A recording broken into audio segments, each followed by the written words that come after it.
శుక్లాం భరధరం విష్ణుం శశివర్ణం చతుర్భుజం ప్రసన్నవదనం ధ్యాయేత్ సర్వవిఘ్నోపశాంతయే. ఓం శ్రీ గురుభ్యో నమః.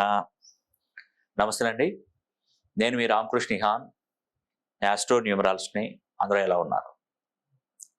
2024వ సంవత్సరం స్వస్తిశ్రీ క్రోధినామ సంవత్సరం.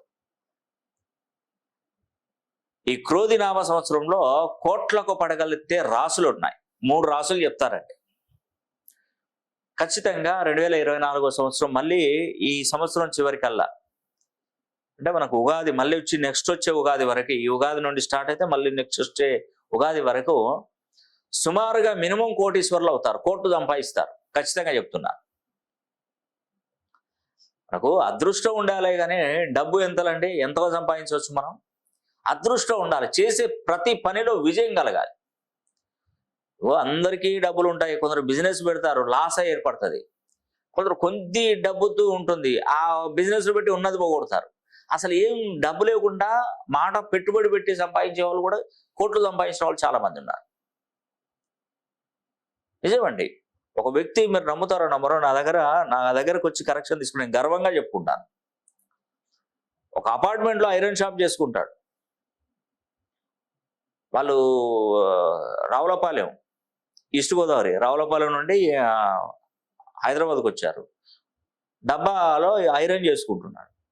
అంటే వాళ్ళ మిస్సెస్ ఏం చేస్తుందంటే ఇంట్లో పని చేస్తుంది అపార్ట్మెంట్లో, ఆ కింద ఐరన్ షాప్ అతన్ని. నా దగ్గర వాళ్ళు అక్కడ నుండి హైదరాబాద్కి వచ్చే ముందే నా దగ్గర కరెక్షన్ తీసుకోవడానికి వచ్చారండి. నేను రాజమండ్రిలో ఉన్నప్పుడు నా దగ్గరకు వచ్చారు. వచ్చినప్పుడు నేను కరెక్షన్ ఇచ్చాను. అక్కడ కరెక్షన్ తీసుకున్నాక ఇటు వచ్చారు.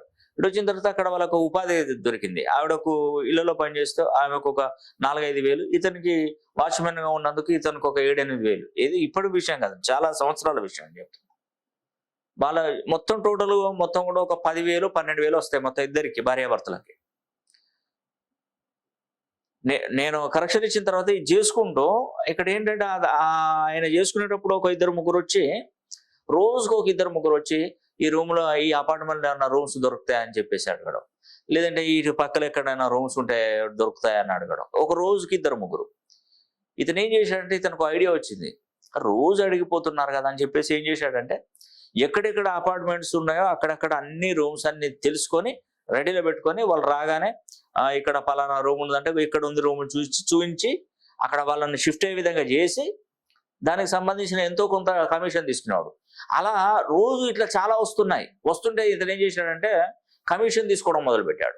ఒక ఫ్లాట్ చూపిస్తే నాకు ఇంత ఇవ్వాలి, ఇంత కమిషన్ ఇవ్వాలి అని చెప్పేసి పెట్టుకొని వచ్చిన వాళ్ళకు వచ్చినట్టుగా ఆ రూమ్స్ చూపించుకుంటూ పోయాడు. అంటే ఇది ఇట్లా చేసుకుంటూ నిదానంగా స్థలాలలోకి దిగారు. అక్కడ నుండి కంప్లీట్గా మొత్తం ఫ్యామిలీని మొత్తం షిఫ్ట్ చేసి అతను ఒక అపార్ట్మెంట్లోకి వచ్చేసాడు. అపార్ట్మెంట్లో పనిచేసిన వాళ్ళ భార్య, ఆవిడకు స్వతహాగా అపార్ట్మెంట్లోకి వచ్చి ఇతను దర్జాగా బ్రతికే టైం వచ్చేసింది అతనికి. అక్కడ నుండి మొదలైందండి. ఇప్పుడు అపార్ట్మెంట్ కట్టి అమ్ముతున్నాడు. చూడండి వాళ్ళ జర్నీ చూడండి. నేను తప్పుగా వాళ్ళ పేర్లు ఎప్పుడు ఎక్కడ చెప్పలేదు. చూడండి, ఇంట్లో పని మనిషిగా ఉన్నటువంటి వాళ్ళ ఆవిడ ఇతను ఐరన్ చేసుకున్న ఇతను నిదానంగా ఒక్కొక్క స్టెప్ ఎక్కి ఈరోజు వెనక్కి తిరిగి చూస్తే ఎన్ని కోట్ల ఆస్తులు వాళ్ళకి, ఎంత సంపాదించారు. అంటే టైం అది మనిషికి ఒక టైం అనేది వస్తుంది అంటారు కదా. ఆ టైం వచ్చినప్పుడు కరెక్ట్గా నేను ఇచ్చినటువంటి సూత్రాన్ని పట్టుకొని వాళ్ళు ముందుకెళ్ళారు. ఒక ఫార్ములా ఉంటుంది, ఒక లెక్క చేయాలంటే ఒక ఫార్ములా ఉంటుంది. ఆ ఫార్ములాను పట్టుకున్న, ఆ సూత్రాన్ని పట్టుకున్న లెక్క మనకు ఆన్సర్ కరెక్ట్గా వస్తుంది. మనిషి జీవితానికి కూడా ఒక సూత్రం ఉంటుందండి. ఆ సూత్రం ఆధారంగా మానవ జీవితాన్ని ఎలా మరుపు తిప్పాలన్నది కూడా ఆ సూత్రం ఆధారంగానే లెక్క చేయాలి.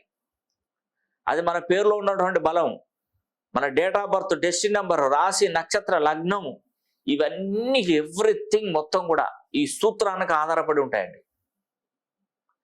నిజమండి. మనకు మనిషికి ఒక సూత్రం ఆధారంగానే మనిషి ముందుకు వెళ్ళాలి. ఒకరు బాగుపడుతున్నాడంటే దీనికి ఫార్ములా కనుక్కోవాలి. అలా కనుక్కొని ఆ పేరులో బలాన్ని పెంచగలిగితే మీ జీవితం చక్కబడుతుంది. నేను రాసిస్తాను మీకు.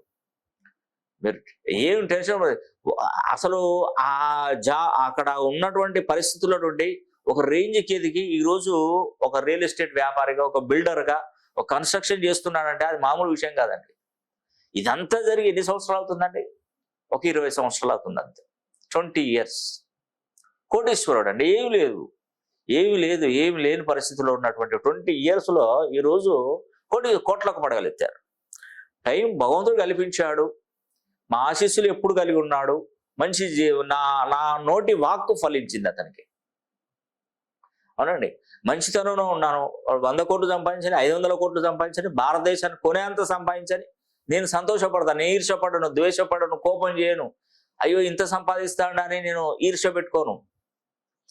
నా లక్ష్యం ఏంటంటే మీరు ఎదగాలి, ఇంకా ఎదగాలి, మీరు ఎదగాలి. నేను పదే చెప్తున్నానండి. మన పక్కన ఉన్నవాడు బాగుపడాలని మనం కోరుకోవాలి. అవునండి. పక్కన ఉన్నవాడు బాగుపడాలి.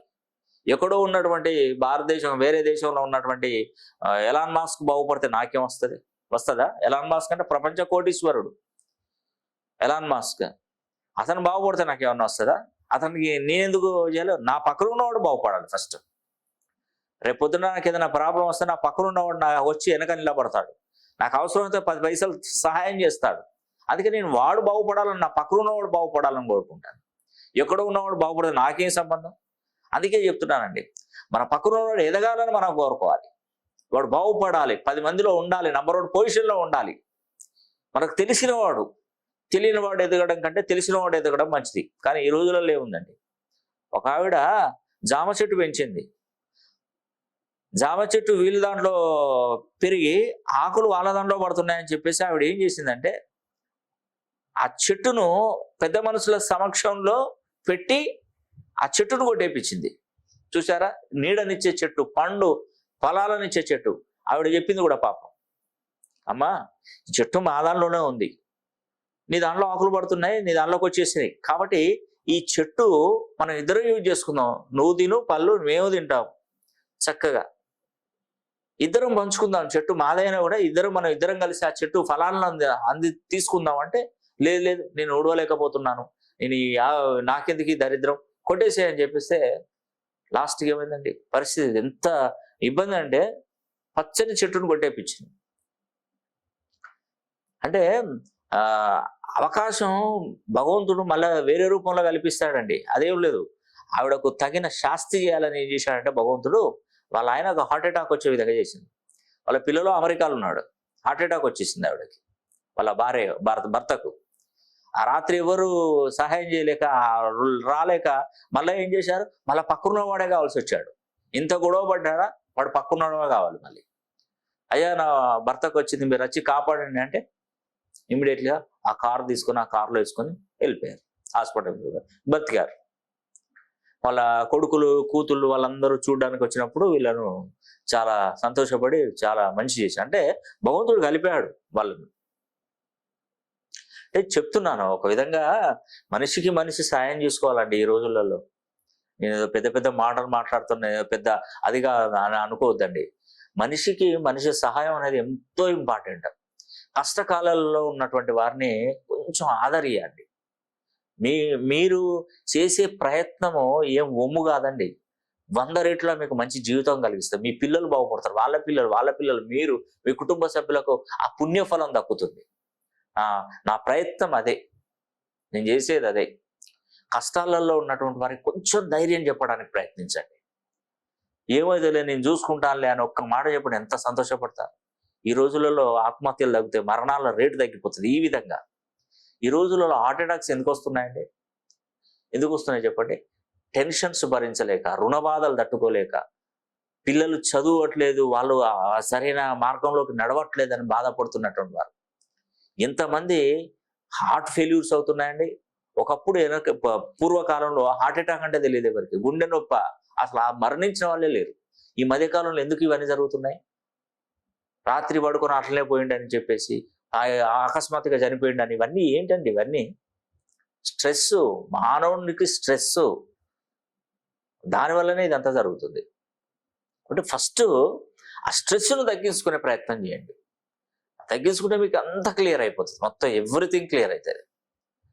ఖచ్చితంగా నేను చెప్తున్నాను, ఫస్ట్ మనం మనం నడిచే మార్గం కరెక్ట్గా ఎన్నుకోవాలి. నీకు అనవసరమైనటువంటి మార్గంలో నువ్వు వెళ్తే ఏమవుతుందండి, నీకు ఉపయోగం ఉండదు. ఒక అతనికి చెప్పాను, అయ్యా నీకు ఈ ఫుడ్ బిజినెస్ పనిచేయదు, కిరాణా షాప్ పనిచేయదు, తీసి పడేసే అని చెప్పారు.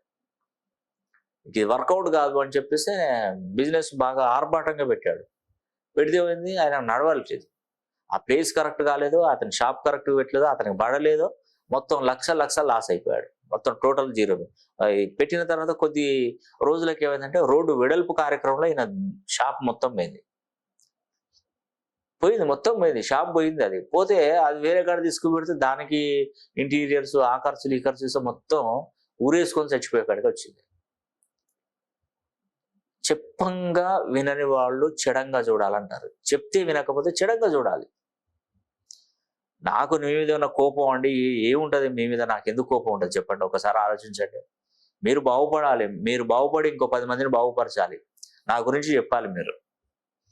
అంతేగాని మీరెక్కడ బాగుపడితే నేనెక్కడ అదైతాను అని మాత్రం అట్లా ఉండదండి. కాబట్టి మీరెవరు నాకు తెలియదు, నేనెవరో మీకు తెలుసు, అంతే తేడా. కాబట్టి నేనేం చేస్తానంటే మిమ్మల్ని నేను బాగుపడడానికి ప్రయత్నిస్తుంటాను. నేను మార్గాన్ని అన్వేషిస్తాను. ఆ మార్గాన్ని మీరు అన్వేషించిన మార్గాన్ని మీరు దాన్ని ఫాలో అవ్వండి, సరిపోతుంది. 2024 క్రోధినామ సంవత్సరంలో కోట్లకు పడగలెత్తబోయే రాశులు కుంభరాశి, మిథున రాశి, తులారాశి. ఎంత ఎక్సలెంట్ రాశులు అంటే అంత ఎక్సలెంట్ రాశులండి. 2024 సంవత్సరం క్రోధినామ సంవత్సరం నుండి మీ జీవితంలో ఒక గొప్ప మార్పు అనేది కూడా జరగబోతుంది. ఒక్కసారి మీ పేరును మంచి సంఖ్యాబలంలోకి మీరు మార్చుకొని సిద్ధంగా ఉండండి, తప్పకుండా బాగుపడతారు. ఈ వీడియో కనుక మీకు నచ్చినట్లయితే లైక్ చేయండి, షేర్ చేయండి, కామెంట్ చేయండి. సర్వే జన సుఖినో భవంతు.